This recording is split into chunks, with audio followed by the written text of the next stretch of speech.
श्री सीताराम। आप सभी का हमारे YouTube चैनल पर हार्दिक स्वागत है। बंधुओं, आज हम आप सभी के सामने ओमकालेश्वर ज्योतिर्लिंग का वीडियो लेकर उपस्थित हुए हैं। ओमकालेश्वर ज्योतिर्लिंग का इस वीडियो के जरिए आपको दर्शन कराएंगे व संपूर्ण जानकारी प्रदान करेंगे। हमारे द्वादश जो ज्योतिर्लिंग है उसमें ओमकालेश्वर ज्योतिर्लिंग भी आता है। यह ओमकालेश्वर ज्योतिर्लिंग महाकालेश्वर ज्योतिर्लिंग से लगभग 140 किलोमीटर के अंतर्गत रहता है। मध्य प्रदेश के खंडवा जिले में मानधात पर्वत पर पावन पवित्र मां नर्मदा के समीप में विराजमान या ओमकालेश्वर ज्योतिर्लिंग और साथ में ममलेश्वर ज्योतिर्लिंग परम कल्याणकारी है। अभी पूर्व के वीडियो में हमने आप सभी को महाकालेश्वर ज्योतिर्लिंग से जुड़ी सभी जानकारियों को आप तक पहुंचाया था और आज हम आप सभी को ओमकालेश्वर ज्योतिर्लिंग के बारे में बताएंगे। अभी पूर्व में हम सभी का ओमकालेश्वर ज्योतिर्लिंग जाना हुआ था। हम लोग उज्जैन महाकालेश्वर ज्योतिर्लिंग के लिए दर्शन के लिए गए थे। वहाँ से लगभग 140 किलोमीटर के करीब ओमकालेश्वर ज्योतिर्लिंग पड़ता है। आप उज्जैन से महाकालेश्वर ज्योतिर्लिंग का दर्शन करने के पश्चात वहाँ से बहुत प्रकार के साधन आपको उपलब्ध हो जाते हैं। वहाँ से आप ओमकालेश्वर ज्योतिर्लिंग के लिए जा सकते हैं। आप साधारण किसी बस के द्वारा यात्रा करते हैं तो करीब लगभग एसी बस के द्वारा जाते हैं तो 400 रुपये के करीब एक व्यक्ति का किराया पड़ता है और नॉन एसी का किराया लगभग 320 रुपये प्रति व्यक्ति का वापसी किराया रहता है। आप बस के द्वारा बड़ी ही सुखद ओमकालेश्वर ज्योतिर्लिंग का दर्शन करने की यात्रा आप अपनी संपन्न कर सकते हैं। ओमकालेश्वर ज्योतिर्लिंग साथ में ममलेश्वर ज्योतिर्लिंग का दर्शन आवश्यक होता है। कहते हैं कि ओमकालेश्वर ज्योतिर्लिंग और ममलेश्वर ज्योतिर्लिंग दोनों का दर्शन करते हैं तब एक ज्योतिर्लिंग का दर्शन संपन्न होता है। तो हम लोग एक बस के द्वारा ओमकालेश्वर ज्योतिर्लिंग की यात्रा को संपन्न कर रहे हैं। आप लोग देख रहे हैं हम लोग मां नर्मदा के तट पर पहुंच चुके हैं और जो आपको यह सामने मंदिर दिख रहा है या ओमकालेश्वर ज्योतिर्लिंग का ही पावन पवित्र मंदिर है। यहाँ से आप नाव के द्वारा या पैदल यात्रा करके भी ज्योतिर्लिंग तक पहुँच सकते हैं।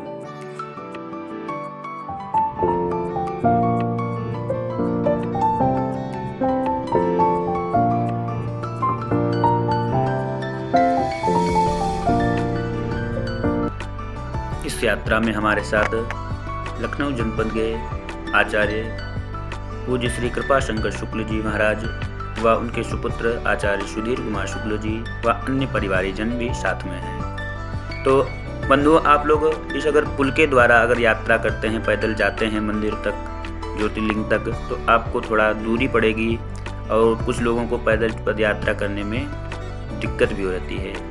बंधुओं, यहाँ पर बहुत से भक्त पद यात्रा करके भी ज्योतिर्लिंग का दर्शन करते हैं और बहुत से भक्त नाव का आनंद लेते हुए भी पावन पवित्र ज्योतिर्लिंग का दर्शन करते हैं। नाव में बैठकर हम लोग सर्वप्रथम जहाँ पर स्नान के लिए घाट बना है वहाँ पर जाएंगे। नाव में बैठने के पूर्व हमारे नाविक भैया ने बताया कि यहाँ पर यह गौमुख है। यहाँ पर मां नर्मदा जी पवित्र गौमुख के द्वारा प्रवाहित होती रहती हैं। आप सभी भी इस गौमुख का दर्शन करें।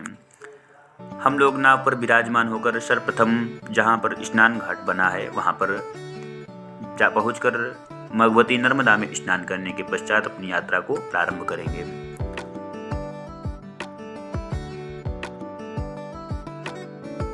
बंधुओं, आप लोग दर्शन कर रहे हैं कितना सुंदर स्वच्छ और पावन पवित्र जल प्रवाहित हो रहा है। मां नर्मदा का अत्यंत मनोरम पावन पवित्र जल है और कहते हैं कि इस नर्मदा नदी में ही नर्मदेश्वर महादेव पाए जाते हैं। जो हम लोग घर में रखकर उनका पूजन करते हैं वह नर्मदेश्वर महादेव इस नर्मदा नदी में ही पाए जाते हैं।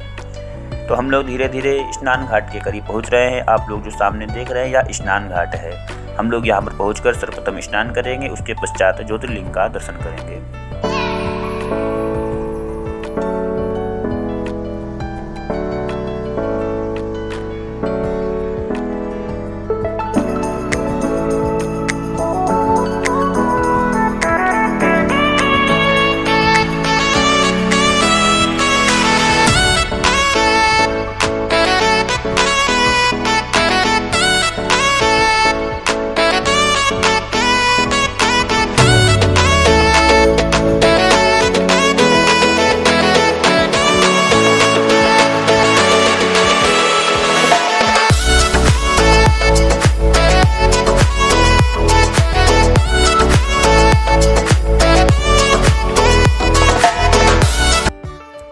स्नान करने के बाद हमारी यात्रा पुनः प्रारंभ हुई। अब हम लोग अन्य स्थलों का पावन पवित्र दृश्यों का दर्शन करते हुए पावन ओमकालेश्वर ज्योतिर्लिंग का दर्शन करेंगे।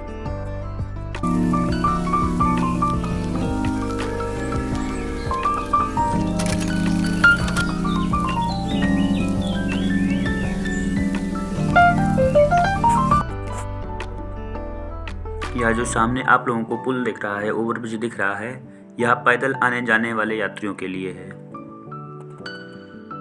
जो भी यात्रीगण पैदल आ जाकर शाम सदाशिव जी के दर्शन करते हैं वह इस पुल के द्वारा आते जाते हैं।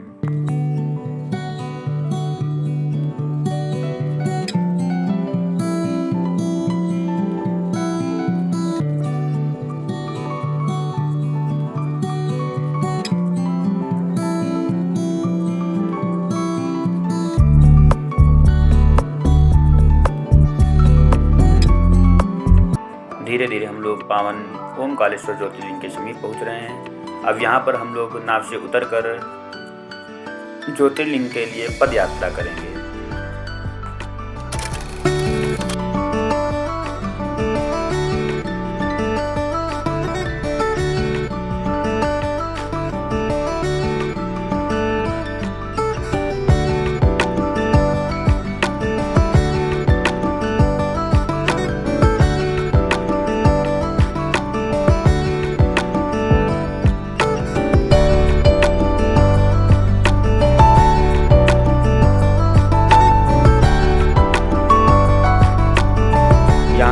लाइन में लगकर ओमकालेश्वर ज्योतिर्लिंग के लिए जाना है और यहाँ पर प्राइवेट शाम सदाशिव जी के दर्शन की भी सुविधा है। बहुत सारे भक्तगण प्राइवेट ही शाम सदाशिव जी के दर्शन करते हैं, पर हम लोगों ने लाइन में लगकर ओमकालेश्वर ज्योतिर्लिंग का दर्शन करना उचित समझा था।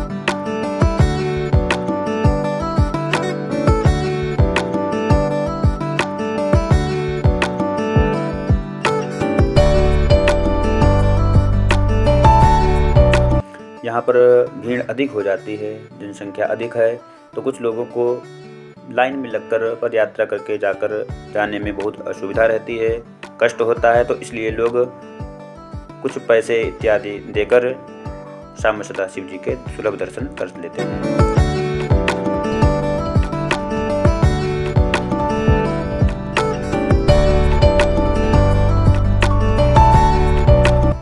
ऊपर से पावन पवित्र नर्मदा का नज़ारा और ही अति सुंदर हो जाता है। पावन पवित्र रमणीय स्थल है। आप लोग देख रहे हैं यहाँ पर बहुत सारे भक्तगण लाइन में लगे हुए भगवान शंकर जी के दर्शन की प्रतीक्षा कर रहे हैं। हम लोग धीरे धीरे पावन पवित्र ज्योतिर्लिंग के समीप पहुँच रहे हैं। हम लोगों को पहुँचने में अधिक समय हो गया था, तो लगभग 4 बज गया था। 4 बजे से भगवान जी के पट बंद हो जाते हैं, उनके श्रृंगार का समय हो जाता है 4 बजे से लेकर 4:45 तक। तो जो भक्तगण हम लोग बिल पत्र जल इत्यादि ले गए थे, 4:45 के बाद वह सब चढ़ाना बंद हो जाता है। इसलिए आप लोग भी इस बात का विशेष ध्यान रखें। आप लोग कभी भी जाएं तो जानकारी कर लें कि भगवान का श्रृंगार किस समय होता है, तो श्रृंगार के पूर्व ही दर्शन करेंगे ताकि जल बिल पत्र इत्यादि समर्पित कर सकें। बंधुओं, हम लोग गर्भगृह के बाहर दर्शन करके आ चुके हैं। गर्भगृह में मोबाइल से फोटो वीडियो इत्यादि बनाना मना था, इसलिए हम लोग वह वीडियो नहीं बना सके। अब हम लोग ओमकालेश्वर ज्योतिर्लिंग के दर्शन करने के पश्चात पुनः नाव की ओर वापस हो रहे हैं। पुनः नाव के द्वारा नदी को पार करके फिर हम लोग ममलेश्वर ज्योतिर्लिंग का दर्शन करेंगे।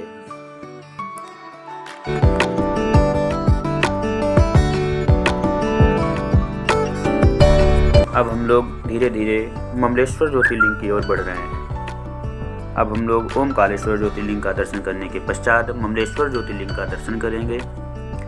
आप जो सामने यह मंदिर देख रहे हैं, यह पावन पवित्र स्थल ममलेश्वर ज्योतिर्लिंग का है। हम लोग ममलेश्वर ज्योतिर्लिंग की ओर बढ़ रहे हैं, ममलेश्वर ज्योतिर्लिंग का दर्शन करेंगे। आप लोग भी जुड़े रहिए। आप सभी द्वादश ज्योतिर्लिंग के बारे में जानते ही हैं। कहते हैं कि ओमकार ममलेश्वरम, तो जब ओमकार और ममलेश्वर ज्योतिर्लिंग का दर्शन करते हैं तब हमारा एक ज्योतिर्लिंग का दर्शन संपन्न होता है।